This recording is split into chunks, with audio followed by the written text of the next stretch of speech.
Kita membahas Sultan Syarif Qasim II dan para pejuang tanah Melayu yang mungkin pemimpin kita di pusat lupa sejarah sehingga permintaan investor asing akan lahan yang harus mengusir penduduk asli Melayu di Rempang, Batam demi asing, demi uang pinjaman, demi menguntungkan investor, rakyat yang dijanjikan akan diberi sertifikat ketika kampanye menjadi terlupakan.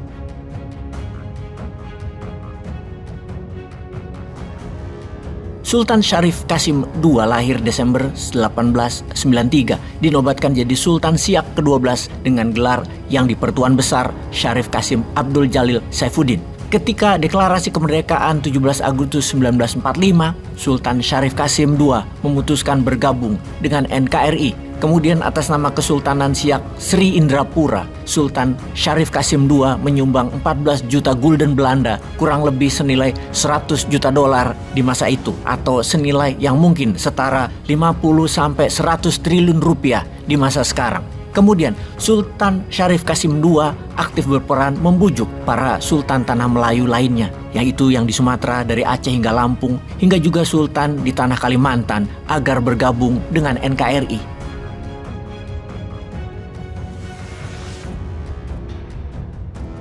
Pejuang Melayu berikutnya adalah Hang Tuah. Hang Tuah adalah Laksamana Kesultanan Malaka yang menguasai 12 bahasa.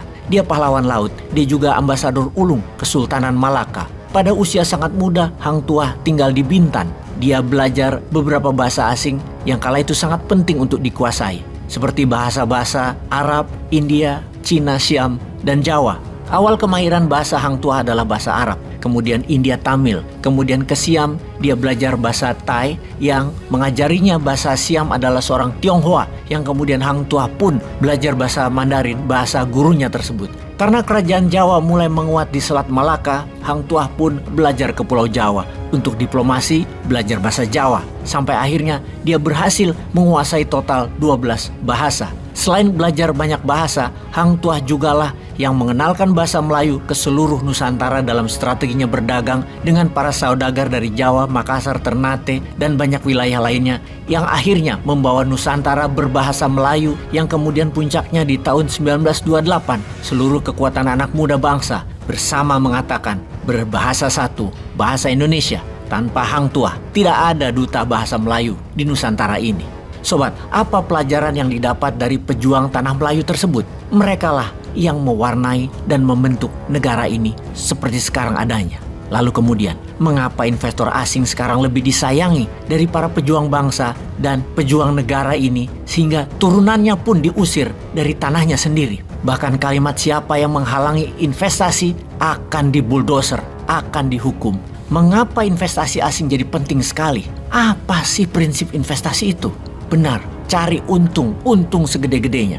Misalnya ya, jalanan infrastruktur, bangunan tol infrastruktur itu uangnya Tiongkok, teknologinya Tiongkok, pemiliknya Tiongkok tentunya sampai lunas. Yang lunasi rakyat yang menggunakan, yang nyicil sampai investornya profit. Dan kalau sudah profit apa jadi milik negara? Ya tidak, selamanya harus terus membayar kita. Kemudian kita ke nikel. Nikel itu investasi asingnya yang masuk ke Sulawesi, ke Halmahera, kurang lebih ada 400 triliun rupiah selama 8 tahun ini. Sekarang investor asing mungkin sudah balik modal 5 kali lipat.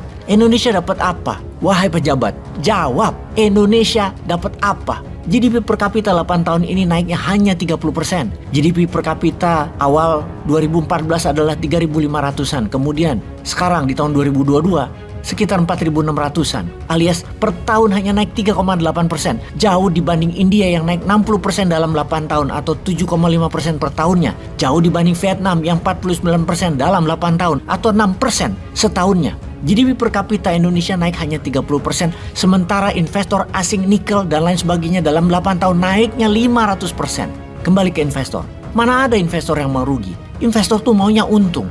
Kalau investornya 100% nasional, pribumi, putra bangsa, maka 400 triliun itu sudah balik 5 kali lipat. Sudah ada 2.000 triliun rupiah duitnya di Indonesia, bukan di banknya Tiongkok. Dan itu akan menaikkan GDP per kapita bukan 30% dalam 8 tahun, mungkin 100% dalam 8 tahun, alias masyarakat lebih makmur 2 kali lipat dari sekarang. Kalau kalian pejabat mengatakan tidak punya modal orang Indonesianya, tidak punya rupiah orang Indonesianya, itu adalah pernyataan bodoh kalau keluar dari mulut pejabat. Benar kita tidak punya dolar, benar kita tidak punya yuan, tapi kita punya rupiah.